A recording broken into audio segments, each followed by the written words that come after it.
Folha BR, fungando no cangote da notícia.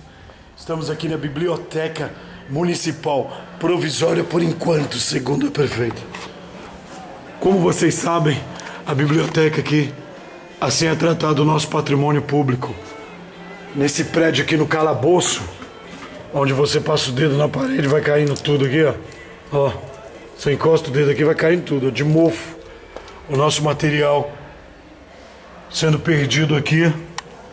Afinal, essa é a biblioteca da professora prefeita Cida.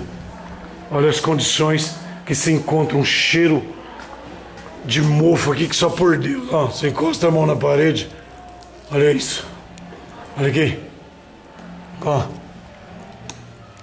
Caindo, ó. Um mofo. Como que a pessoa aguenta ficar aqui embaixo? Se não bastasse todo esse mofo aqui no calabouço, coisa fria aqui embaixo, a gente também tem aqui um piano de cauda quebrado, um piano de cauda que está sendo escorado pela banquetinha aqui. É um piano de cauda, né? Aliás, quem doou esse piano aqui é o que leva o nome do Centro Cultural. Na favela a gente aprende a tocar piano. Abraço.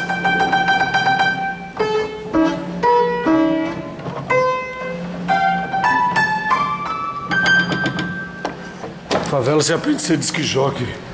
E aí, não bastasse tudo isso, esse descaso com o patrimônio público, olha atrás do prédio aqui da biblioteca, o esgoto. Só por Deus. Olha o esgoto aqui, meu irmão. Fezes de todo mundo que usa aqui no prédio da educação tá aqui, ó. Um fedor desgramado aqui. Olha essa situação. Olha o descaso que tá aqui na biblioteca. Quem é que vai vir aqui sentir essa tabela que tá aqui? Esgoto. Aff. O esgotão aí atrás aí, ó.